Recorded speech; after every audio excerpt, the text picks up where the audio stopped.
Hi hello viewers welcome to ఆకాశం Andhra news. Chandrababu Naidu గారి ప్రమాణ స్వీకార వేళ కేంద్రం ఆంధ్ర రాష్ట్రానికి మరో గుడ్ న్యూస్ తెలిపింది. అసలు ఏంటా గుడ్ న్యూస్ ఏంటా అనుకుంటున్నారా? స్కిప్ చేయకుండా వీడియోని చూడండి, క్లారిటీగా చెప్తాను. రేపు ఉదయం 11:20 అంటే 11:27 నారా చంద్రబాబు నాయుడు గారు ఆంధ్ర రాష్ట్రానికి మూడో ముఖ్యమంత్రిగా ప్రమాణ స్వీకారం చేయబోతున్నారు గన్నవరంలో. సో ఈ కార్యక్రమానికి భారత ప్రధాని అయిన నరేంద్ర మోడీ గారు, అమిత్ షా గారు, అటు కేంద్ర మంత్రులు, కొంచెం పక్క రాష్ట్ర ముఖ్య నేతలు, ఎన్డీఏ నేతలు అందరూ కార్యక్రమానికి హాజరు కాబోతున్నారు. ఈ క్రమంలో నారా చంద్రబాబు నాయుడు గారు ఒక టర్మ్స్ అండ్ కండిషన్స్ పెట్టారంట. అదేంటి కేంద్రానికి, అంటే ఆంధ్ర రాష్ట్రం రావాల్సిన నిధులు కానీ, ప్రత్యేక హోదా కానీ, నెక్స్ట్ అప్పుల్లో ఆంధ్రప్రదేశ్గా ఉన్న దాన్ని కొంచెం విముక్త ఆంధ్రప్రదేశ్గా చేయడానికి కొన్ని టర్మ్స్ అండ్ కండిషన్స్ పెట్టారంట నారా చంద్రబాబు నాయుడు గారు. సో ఈ క్రమంలో ఏం జరిగిందంటే, రేపు కేంద్ర ప్రభుత్వం ఆన్ స్పాట్ యుద్ధ ప్రాతిపదికన కింద 5,000 crores ఆంధ్ర రాష్ట్రానికి ఇచ్చింది. ఆంధ్ర రాష్ట్రానికి, సిక్కింకి, అరుణాచల్ ప్రదేశ్కి, అస్సాంకి భయంకరంగా వరాలు ఇచ్చుకుంటూ వెళ్ళిపోయింది. ఈ క్రమంలో ఆంధ్ర రాష్ట్రానికి ఎక్కువగా 5,000 కోట్లు ఇచ్చిందంట. అంటే పెట్టుబడులకు కానీ ఇవి కానీ, అంటే జగన్మోహన్ రెడ్డి ఏం చేశారంటే ఇలా గత ప్రభుత్వంలో యదవులందరూ కలిసి ఎవరు అంటే భవిష్యత్తులో ఎవరు అప్పు చేయకుండా, అప్పు ఇవ్వలేని స్థితిలో మొత్తం వీళ్ళు సిఆర్డిఏ లిమిట్స్ని దాటేసి ఒక మోస్తారు మించి అప్పు అయితే చేసేశారు. ఈ క్రమంలో అప్పు ఇచ్చేవాడు కూడా మనకు లేకుండా పోయింది. ఆంధ్ర రాష్ట్రం 13,57,430 కోట్ల అప్పులు ఆంధ్ర రాష్ట్రం మునిగిపోతే ఎవరు తీరుస్తారు? హాయిగా కామ్గా వెళ్ళిపోయాడు చంద్రబాబు నాయుడు అని అందరూ అనుకుంటున్నారు. కానీ ఈ అప్పు చేసింది జగన్మోహన్ రెడ్డి. ఇప్పుడు దీనికి ఎవరు వత్తాసు ఉంటారు, ఎవరు జమనాథ్ ఉంటారు? ఈ క్రమంలో కేంద్రంతో సత్సంబంధాలు ఉంటే మనకి, అంటే ఆంధ్ర రాష్ట్రానికి కావాల్సిన నిధులు కానీ, ప్రత్యేక హోదా కానీ, పెట్టుబడులు కానీ, రైల్వే జోన్ కానీ, ఇంకా ఇతర ఏవైతే మౌలిక వసతుల సదుపాయాలు ఆంధ్ర రాష్ట్రానికి ఏవైతే కావాలో అన్ని పూర్తిగా 100కి 101% నెరవేర్చొచ్చని చంద్రబాబు నాయుడు గారు నిన్న అనుకున్నారు. సో ఈ రోజు కేంద్ర ప్రభుత్వం గుడ్ న్యూస్ తెలిపింది. ఆన్ స్పాట్ యుద్ధ ప్రాతిపదికన కింద 5,000 కోట్లు ఆంధ్ర రాష్ట్రానికి కేటాయించింది.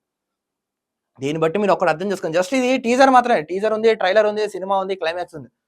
క్లైమాక్స్ ఏ విధంగా ఉంటుందో ఊహించుకోండి. ఆంధ్ర రాష్ట్రానికి ఎంత మంచి రోజులు రాబోతుందో చూడండి. గత ప్రభుత్వంలో జగన్మోహన్ రెడ్డి 25కి 25 ఎంపీ సీట్లు ఇవ్వండి, కేంద్ర మెడల్ వంచైనా సరే ప్రత్యేక హోదా ఎలా రాదో అని పిచ్చోళ్ళలాగా పిచ్చి కబులు ఆగాడు. ఏం చేశాడు? మెడల్ వంచుతా అని చెప్పిన ఈ సోకాల్ ఫెలో ఢిల్లీ వెళ్ళి మెడల్ ఉంచేవాడు. సో రాష్ట్రానికి కావాల్సిన నిధులు కానీ, రైల్వే జోన్ కానీ, పోలవరం కానీ, ఇతర ఏమైనా అన్ని పోయి ఆంధ్ర రాష్ట్రానికి. వీళ్ళు తెచ్చిన ఎరుగు దేవుడి గారు ఉన్నవాళ్ళు వారిపోయారు. ఆ విధంగా చేశారు వీళ్ళు పరిపాలన గతంలో. సో ఈసారి చంద్రబాబు నాయుడు గారు అలాంటివి ఏం చెప్పలేదు. ఈ కూటమి ప్రభుత్వం జస్ట్ గెలిపించండి రాష్ట్రాన్ని, we take care of us అన్నట్టుగా వాళ్ళు అనుకున్నారు. జగన్మోహన్ రెడ్డి ఏదో చేస్తాను ఉన్న పోలవరానికి బోల్ నిధులు ఇస్తాను, నిధులను వాడుకుని దొబ్బారు. ఎల్ఐసి డబ్బులు వాడుకుని దొబ్బారు, డ్వాక్రా నిధుల డబ్బులను వాడుకుని దొబ్బారు. మొత్తం గల్లాపెట్టి ఖాళీ చేసిపోయారు వీళ్ళందరూ. పోయిన వాళ్ళు తినంగా పోక అప్పు చేసిపోయారు, ఇచ్చేవాడు కూడా లేడు. అందుకే ఈ పరిస్థితుల్లో కేంద్ర ప్రభుత్వం సపోర్ట్ మనకు కావాలి, కూటమి భాగంలో. అందుకే ఇప్పుడు నాకు తెలిసి ఆంధ్ర రాష్ట్రానికి రావాల్సిన నిధులు అని భయంకరంగా అయితే ఈసారి వస్తాయని అనుకుంటున్నాను. ఇవన్నీ కరెక్ట్ గా సక్రమంగా నారా చంద్రబాబు నాయుడు గారు వినియోగించుకోగలిగితే, ఆంధ్ర రాష్ట్రం కరెక్ట్ గా యూజ్ అవుతే రాష్ట్రం దివాలా తీసే పరిస్థితి కాదు కదా. అప్పుల ఆంధ్రప్రదేశ్గా ఉన్న ఆంధ్రప్రదేశ్ నవ్యాంధ్ర ఆంధ్రప్రదేశ్గా మారుతుంది. పక్కనున్న తెలంగాణ కానీ, కింద ఉన్న తమిళనాడు కానీ, పైన ఉన్న ఒరిస్సా కానీ వాళ్ళని అందరిని దాటేసి మనం ముందుకు వెళ్ళిపోవచ్చు. ఈయన క్లియర్ గా చెప్పారు, అమరావతి రాజధాని, 3 రాజధానులు మనకు లేవు, వద్దు, విశాఖపట్నం ఆర్థిక రాజధానిగా చేస్తా, బట్ అమరావతి ఫైనల్ రాజధానిగా ఉంటున్నాం, క్లారిటీగా చెప్పేశారు ఈయన. కేంద్రం కూడా గతంలో ఎప్పుడో అయిపోయింది. జగన్మోహన్ రెడ్డి కర్నూలు రాజధాని, అమరావతి రాజధాని, విశాఖపట్నం రాజధాని అని పిచ్చోళ్ళ వాగేవాడు. అసలు భూమి మీద ఏ రాష్ట్రంలోనో ఏ దేశంలో 3 రాజధానులు ఎవరో బాబు అని చెప్పినా కూడా పిచ్చోళ్ళ చేశాడు. సో 5 ఏళ్ళ రాష్ట్రం వెనక్కి వెళ్ళిపోయింది, దివాలా పడిస్తుంది, ఈ రోజు అప్పులు పాలైపోయింది. ఈ క్రమంలో మనకు గుడ్ న్యూస్ అనేది చెప్పుకోవాలి. కేంద్ర ప్రభుత్వం మనకి ఎంతో కావాలంటే కాంత ఫండ్స్ మన ఆంధ్ర రాష్ట్రానికి ఏర్పరచుకుంది. చూడండి, వీళ్ళు స్టార్టింగ్ వచ్చి ఇంకా 5,000 కోట్లు అంటే ఇంకా రానున్న రోజులు ఎలా ఉండిపోతున్నారు ఆంధ్ర రాష్ట్రానికి, ఏ దిశగా ఆంధ్ర రాష్ట్రంలో చరిత్ర మారబోతున్న, అటు ఆంధ్ర రాష్ట్ర రాజకీయాలు కానీ, దేశ రాజకీయాలు కానీ, అలాగే అభివృద్ధి దిశగా కూడా ఎంత బాగా డెవలప్ అవబోతున్నాం మనం కూడా ఇప్పుడు ఊహించుకోవచ్చు. మొత్తానికి ఈ యొక్క శుభ పరిణామాల వేళ, రేపు చంద్రబాబు నాయుడు గారి ప్రమాణ స్వీకారం వేళ నిజంగా ఇది ఒక గుడ్ న్యూస్ అనే చెప్పుకోవాలి. ఆంధ్ర రాష్ట్రానికి 5,000 కోట్లు కేంద్రం యుద్ధ ప్రాతిపదికన కింద వెంటనే మంజూరు చేసింది. సో జస్ట్ మనకి ఇది అడ్వాన్సే, ఫుల్ పేమెంట్ ఎలా ఉంటుందో ఒకసారి ఊహించుకోండి.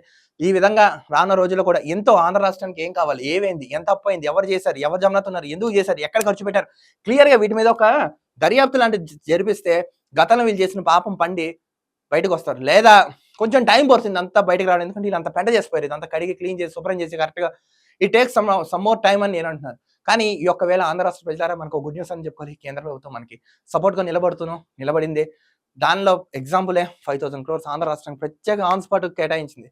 సో ఇది మనకు good news and lucky news అని కూడా చెప్పుకోవాల్సింది. చూద్దాం వీళ్ళు ఏ విధంగా ఖర్చు పెడతారో, ఏం చేస్తారో, నిజంగా ప్రజలకు ఉపయోగపడేలా చేస్తారా, లేదా వీళ్ళ స్వార్థ రాజకీయ లబ్ధి కోసం ఏమైనా చేస్తారా తెలియాలంటే లెట్స్ వాచ్. రేపు ప్రమాణ స్వీకారం తర్వాత చూడాలి ఏం జరుగుతుంది. కానీ నేను అనుకోవడం ఇది ప్రజల ప్రభుత్వం, ప్రజా ప్రభుత్వం, అలాంటివి ఏం జరగవైతే నేను అనుకుంటున్నాను. చూద్దాం ఏం చేస్తారు వీళ్ళు కూడా. మరో వీడియోతో కలుద్దాం. అంతవరకు చూస్తున్నాండి ఆకాశం Andhra news. This is Dilip signing off.